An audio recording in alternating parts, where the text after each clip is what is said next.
Здравейте, драги зрители на eSportsBulgaria, аз съм Теодор Борисов и се намираме отново в прес-рума в Сава център Белград, Сърбия, където току-що приключи третата четвъртфинална среща между съставите на Astralis и LynnVision. Имам огромното удоволствие тук до мен да седи не кой да е, а новопристигналият капитан на Astralis и бивш такъв, разбира се, на G2 eSports и на Copenhagen Flames, а именно HooXi, с когото ще си поговорим за новия му отбор, както, разбира се, и за последните няколко месеца, в които той самия нямаше отбор. HooXi, thank you very much for joining me. Congratulations on the win to begin with. It was a great game against LynnVision. So, yeah, you're making it into the semifinals. Talk to me a little bit about it. How do you feel? How do you think that game went for you and the boys? I think Nuke was super smooth. I think everything that I prepared on the seaside worked, and I think that we just had to close it out, which we did more cleanly than we did earlier in the tournament. And then on Dust 2, I think it's the first time we played here, so it was a bit rusty in a way, and I think that there's a lot of things to take away from it, but I'm just happy that we mentally stayed in it and that we closed it out in the end. I want to ask you about something on Dust 2, by the way, because there seemed to be a bit of a readjustment going in there, because Nuke was fluent, as you pointed out. On Dust 2, there was a moment when you started struggling, but then the T side, there started being a lot of switches with you or Stair taking a lot of space all along with utility on middle, and then the team just grouping up somewhere else. Was that a readjustment that was made midway through, seeing how LynnVision was playing on the other side? It was planned from the start that we would run those rounds at some point, but as soon as I saw that all the things that I prepared actually was happening, I just wanted to abuse it even harder. And I think that the first few rounds we did also was fine, and we got into really good situations. We just didn't hit our shots. Okay, and then just to take a step back a little bit, obviously after G2 you were a free man for a little while.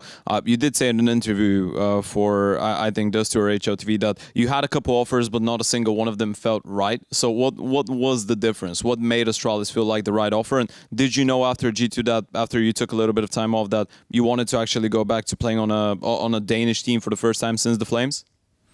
I think that it's a nice luxury that we are Danish lineup, but not something that it was not a deal breaker in that way. I was still ready to play internationally if that was the right offer. But I just think the qualities of the players, the whole opportunity, or however you want to see it, it's a challenge as well in a way to make Astralis great again. And I think it's just fun and exciting, and just felt right. It's a bit of a fun story though, right? Because you start from Danish Counter-Strike, you go international, you win some of the biggest trophies in the world, and now you're back playing with a Danish team, bringing in all that experience. Do you feel like maybe that has strengthened you up and polished you to become the captain that could help Astralis become, become great again, which maybe you wouldn't have been ready for, let's say, 3-4 years ago before you joined G2? Yeah, definitely. I think I grew a lot in G2 as a leader, also just understanding of the game and everything, dealing with pressure, especially I think is a tough task in both G2 and Astralis. So I'm happy I got that experience before joining here. And I think you just, in a way, have to earn your spot on Astralis as well. And I think I did. So yeah, as I said, it's like, it's such a big difference between Copenhagen Flames as well and Astralis, because on Copenhagen Flames you were always the underdog, and it was just fun and games in a way. Like, you could never do anything besides surprise in a positive way, and now there's expectations every time you show up. So yeah. Also, I had a chat with Victor, with Stair yesterday, and he did tell me that you are giving a lot of freedom to everyone. You want to make everyone feel that they have the voice to make the plays, and you're willing to do all the work that people pretty much don't want to do, right, for the better good. Is that in your point of view maybe the best way to approach leading a team? Make sure that everyone is as comfortable as possible, even if that means you're sometimes sacrificing yourself maybe a little bit too much, or you're letting them control things a little bit more?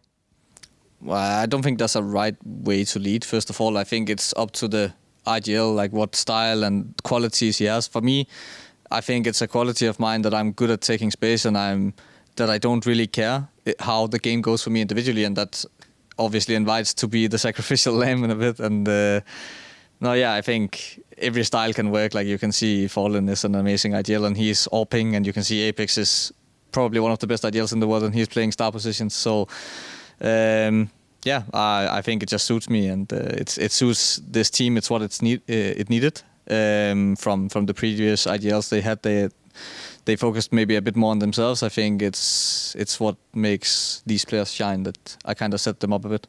Okay, and one of the last things I want to talk about is Yabi, because obviously we mentioned the Copenhagen Flames. You were teammates back then. So now that you get to play with him a couple years later, what are the biggest differences that you spot between Yabi back in the day and Yabi now? I don't know. I don't think there's too much of a difference as soon as we got back in the group. But I think that before he was like more low key, like he was trying to learn and listen to everyone a bit more. Now he's like more authoritative in a way, and like he knows what he wants and what works for him and what doesn't. And I think that's the biggest difference, but it's not a huge difference. Okay, and lastly, you've made it into the semifinals. At this point, you have been able to take down some pretty decent teams on your way. Are you going to make it all the way into the grand final and lift the trophy? How does it feel to finally be back? And being top four doesn't mean that, you just got to win 2 more games. So are you going to do it? I definitely hope so, but I'm not going to take anything for granted. Even though a lot of the favorites went out in the groups, we were close to as well.